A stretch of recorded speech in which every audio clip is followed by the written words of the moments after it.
नमस्कार, मैं निशिकांत अग्रवाल किस्सा गोई के इस अंक में आप सबका हार्दिक स्वागत करता हूं। कभी कभी प्रेरणा स्रोत हमारे आजू बाजू ही होते हैं, लेकिन हम लोग उन्हें किताबों में ढूंढ रहे होते हैं, उन्हें इंटरनेट पे सर्च कर रहे होते हैं, उन्हें पाठ्य पुस्तकों में तलाश रहे होते हैं। मैं विशाखापट्टनम में पदस्थापित हूँ 2015 से। नौसेना बाग में रहता हूँ। नौसेना बाग जब भी हमें आना होता है तब हमें दो नाम अक्सर दिखाई देते हैं, बहुत बड़े बड़े अक्षरों में दीवारों पे लिखे हुए। पहला नाम वालचंद, दूसरा नाम सिंधिया, और एक बहुत बड़ी मूर्ति भी लगी हुई है। एक बिजनेसमैन जैसे दिखने वाले व्यक्ति की पगड़ी में, धोती में एक मूर्ति लगी हुई है। कभी ये जानने की कोशिश नहीं की कि कौन है ये शख्सियत जिसकी मूर्ति सुदूर दक्षिण भारत के विशाखापट्टनम में लगी हुई है, और क्या रिश्ता है इस व्यक्ति का इस जगह से। और जब रिसर्च की तो जो कहानी, जो किस्सा, जो प्रेरणा निकल कर आए वो आप सबके साथ साझा कर रहा हूँ। आज का किस्सा समर्पित है वालचंद को। कौन है वालचंद, जानने का प्रयास करेंगे। वक्त था 1906 का, स्थान कोलकाता। अखिल भारतीय राष्ट्रीय कांग्रेस का राष्ट्रीय अधिवेशन चल रहा था। उस समय अध्यक्ष थे दादा भाई नौरोजी। उन्होंने युवाओं से राष्ट्र के पुनर्निर्माण में अपना सहयोग देने की एक मार्मिक अपील की। उस पूरे कार्यक्रम में एक शर्मीला 24 वर्षीय युवक भी खड़ा था। वो बड़े ध्यान से दादा भाई नौरोजी की बातें सुन रहा था, और उसने दादा भाई नौरोजी की मार्मिक अपील के उपरांत यह निर्णय किया कि वह भी राष्ट्र के पुनर्निर्माण में अपना सहयोग देगा, लेकिन अपने ही तरीके से। वह युवक वालचंद हीराचंद दोषी था। वह एक जैन परिवार में पैदा हुआ था। उनके जन्म की तिथि थी नवंबर 1882। उनके पिता हीराचंद कपास का यानी रुई का व्यवसाय करते थे, बैंकिंग का व्यवसाय करते थे। वो चाहते थे कि उनका बेटा पढ़ लिख कर उनके पैतृक व्यवसाय में उनका साथ दे, और उन्होंने इसी सोच के साथ वालचंद की शादी उसी समय कर दी जो वो मात्र 18 वर्ष के थे और बीए के फर्स्ट ईयर में पढ़ाई कर रहे थे। लेकिन उनका विवाह ज़्यादा समय तक नहीं चला। दुर्भाग्यवश उनकी पत्नी का देहांत बच्चे के जन्म के समय हो गया। उनकी पहली पत्नी से उनको एक सुपुत्री हुई, और वालचंद ने उसके बाद लंबे समय तक विवाह नहीं किया। 13 वर्षों के लगातार पारिवारिक दबाव के बाद उन्होंने दूसरा विवाह किया, लेकिन इस बार भी तकदीर ने उनका ज़्यादा साथ नहीं दिया। उन्हें दूसरी पत्नी से 2 संतानें हुई। दोनों का बाल्यावस्था में ही निधन हो गया, और परिवार के नाम पर उनके पास उनके भाई, उनकी पहली पत्नी से पैदा हुई एक सुपुत्री, और दूसरी पत्नी उनके परिवार में थे। ये थी उनकी पारिवारिक और व्यक्तिगत जीवन की जानकारी। अब आते हैं कि उन्होंने क्या कार्य किया। शुरुआत में उन्होंने अपने पिता की इच्छा पर अपने पैतृक व्यवसाय को संभाला, लेकिन जल्दी ही वो इससे उकता गए।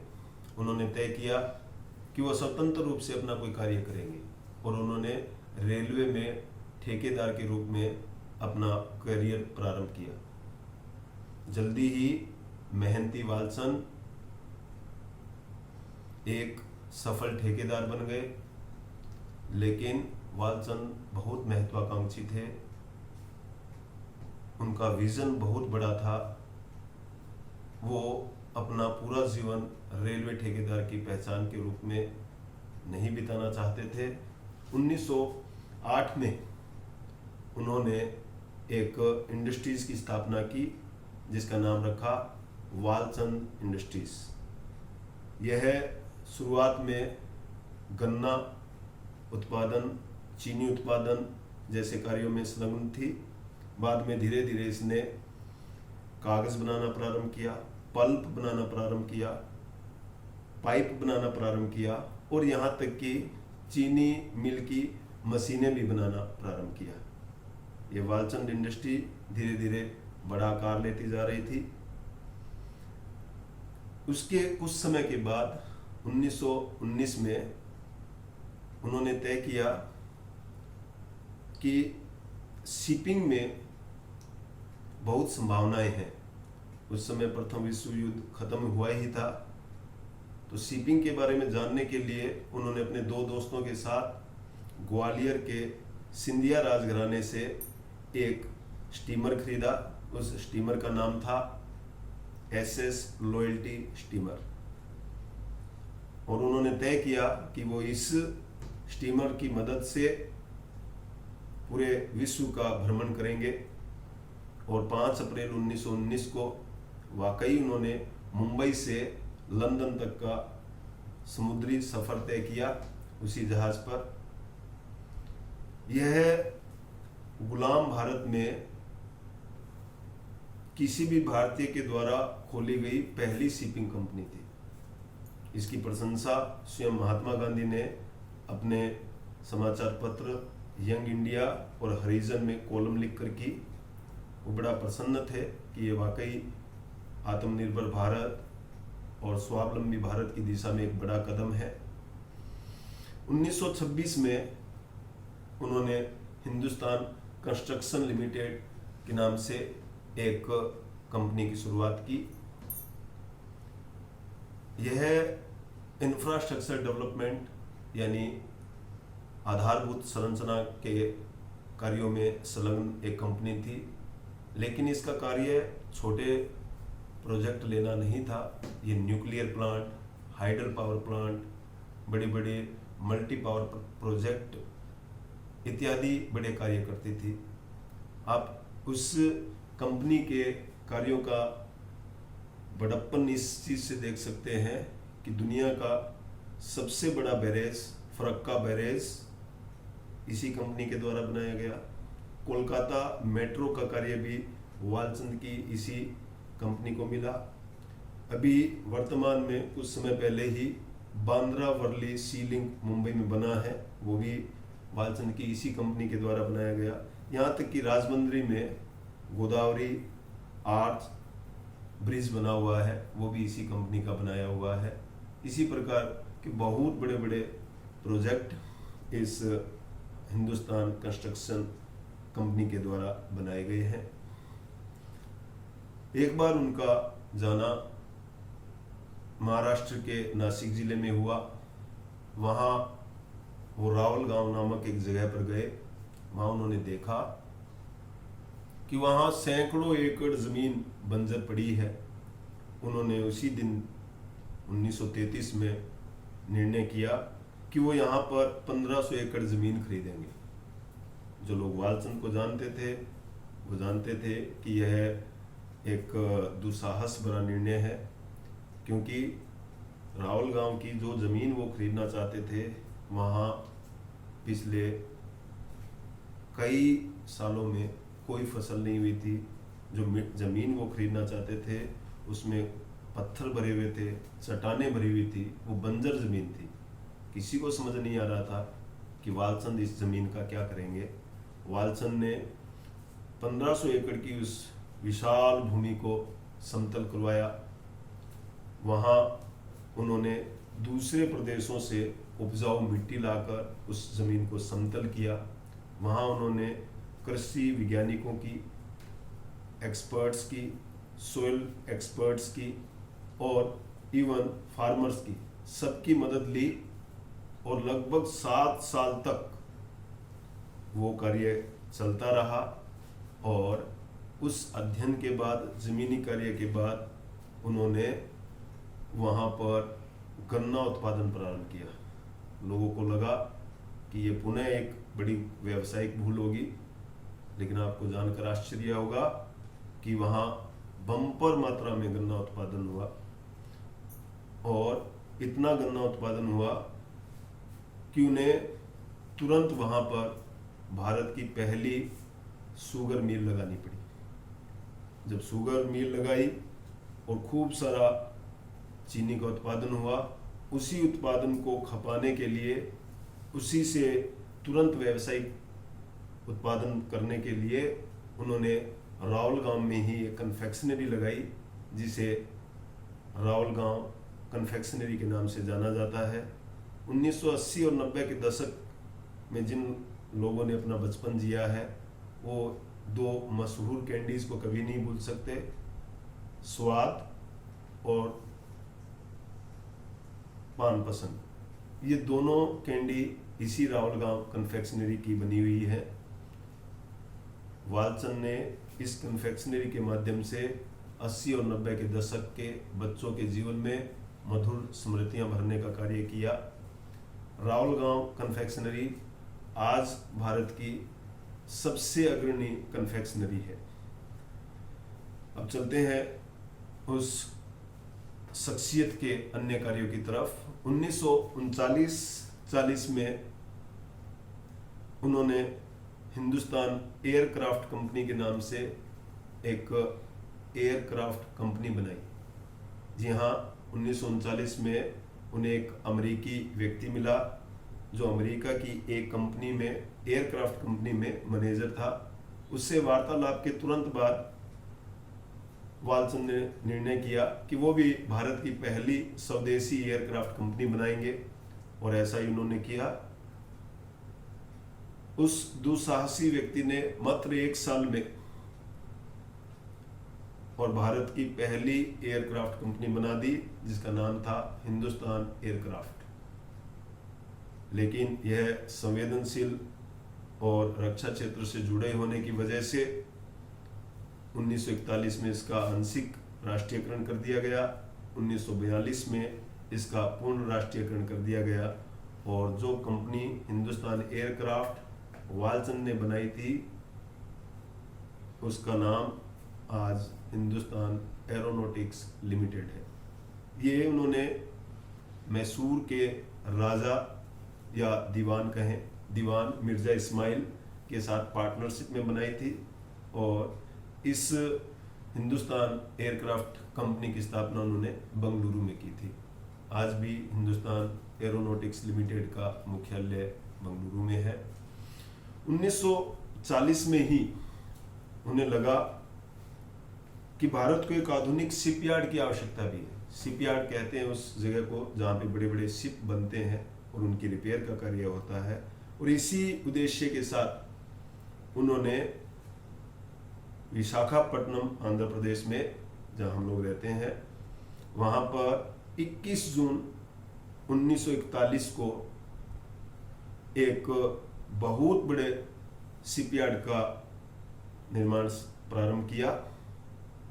उस शिपयार्ड का नाम था सिंधिया शिपयार्ड लिमिटेड।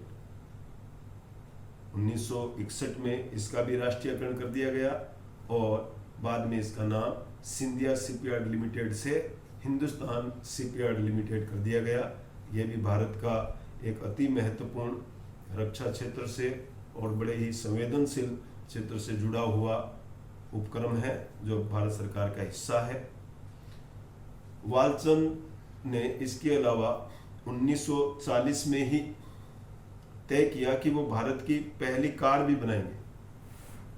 1940 से 45 का समय वो समय था जब बिड़ला घराने की हिंदुस्तान मोटर्स कार बनाने की दौड़ में अकेली कंपनी थी, अकेली भारतीय कंपनी थी, लेकिन उनका मुकाबला वालसन से था।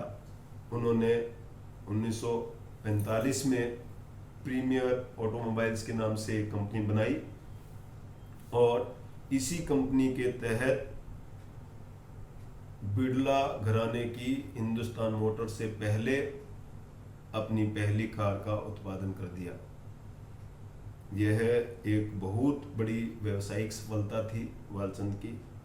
वालचंद वाकई एक ड्रीमर थे, एक महत्वाकांक्षी व्यक्ति थे जो बड़े बड़े सपने देखना जानते थे और सपनों को सच करने की कुव्वत भी उनके अंदर थी।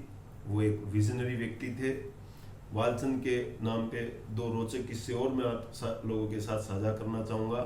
वालचंद, जैसा हमने इसी एपिसोड में बताया कि 5 अप्रैल 1919 को वालचंद ने एसएस लॉयल्टी स्टीमर से मुंबई से लंदन तक की यात्रा की और आज़ादी के बाद 5 अप्रैल को नेशनल मैरीटाइम डे मनाया जाता है। तब से आज तक हम लोग 5 अप्रैल को नेशनल मैरीटाइम डे के रूप में मनाते हैं। ये उनकी इस समुद्री यात्रा को सम्मान देने के लिए भारत सरकार ने निर्णय लिया।